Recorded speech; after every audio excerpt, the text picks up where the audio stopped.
Have you ever seen people who drink coffee as a solution to help them deal with their sleepiness, tiredness, and help them stay awake and energized? Yes, coffee is very helpful to help you achieve that.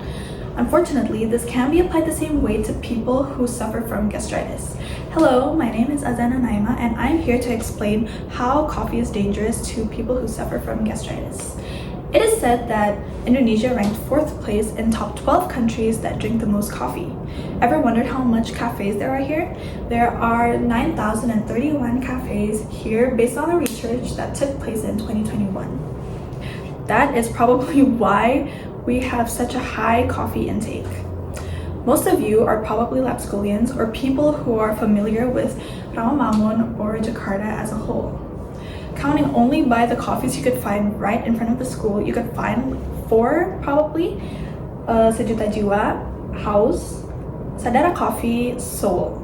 These are the 4 coffees that always stand by in front of our school, and not to mention there are plenty of more cafes nearby such as Fore, Ambience, Atas Nama Kopi, PA, and so much more that I myself haven't even been to. Even in supermarkets such as Family Mart, they would also provide coffee that you could purchase there. Indonesia's expansion of local coffee shops have increased so much ever since Starbucks has been boycotted.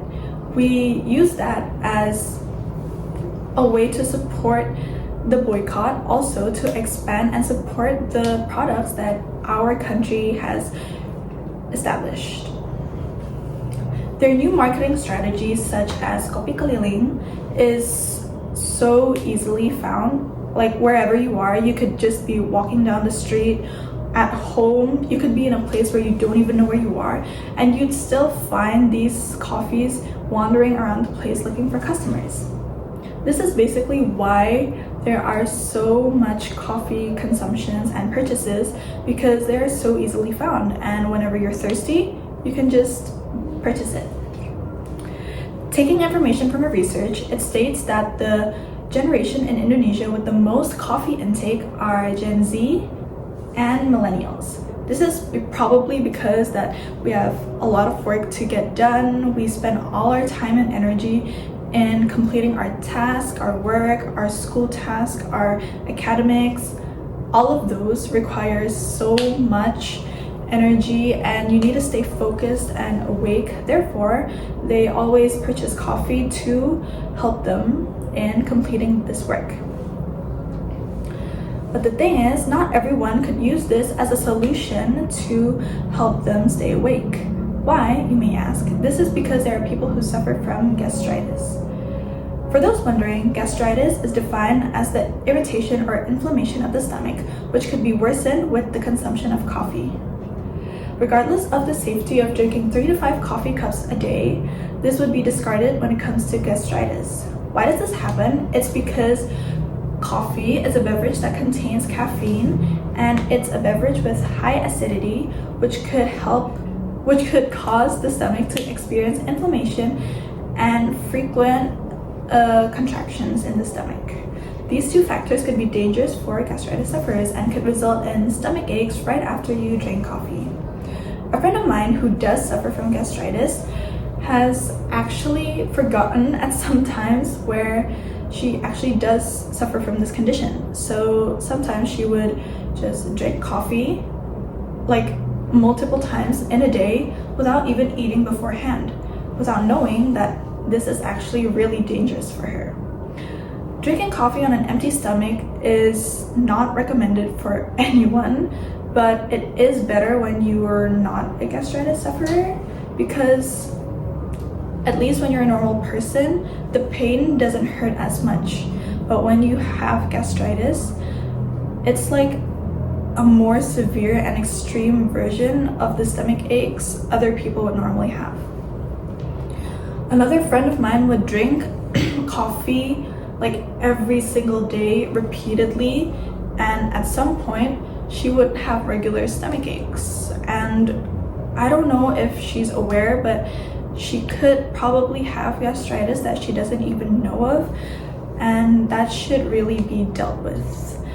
And we should also keep in mind that before drinking coffee, you should really fill your stomach with something at least. Even a small snack could work. You don't need a full course meal, but a snack could really help because food acts as a buffer to protect the stomach from the acid and from all the ingredients contained in coffee. Why? Because the sugars in the food could help balance out blood sugar and energy levels so that the energy boost could run smoothly, as well as acting as a protection so that the acid absorption doesn't happen too harshly to the stomach. So that is the importance of eating before drinking coffee. Speaking of this, how are gastritis rates in Indonesia? About 40.8% of people in Indonesia suffer from gastritis, in contrast with the amount of coffee intake that our country has, which is like top 4th out of so much countries. These people should open their eyes and realize that it would be harmful for their health to keep on consuming coffee daily, multiple times, regularly, especially without eating before drinking the coffee.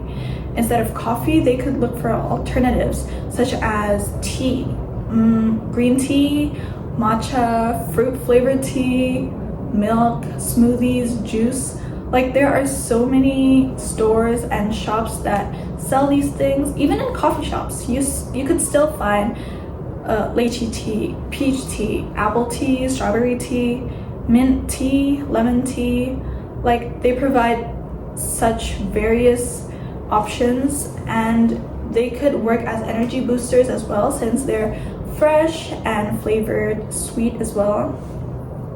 And this could obviously be a healthier option, especially for those who suffer from gastritis, because at least they're softer and safer. I believe that this could be a perfect option for those who suffer from severe stomach aches whenever they drink coffee, and yet they still need energy boost.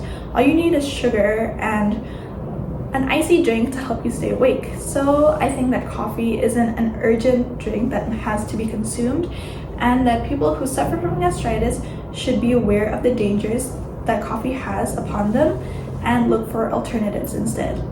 Thank you. That is all I have to say. This has been Azana Naima. Bye.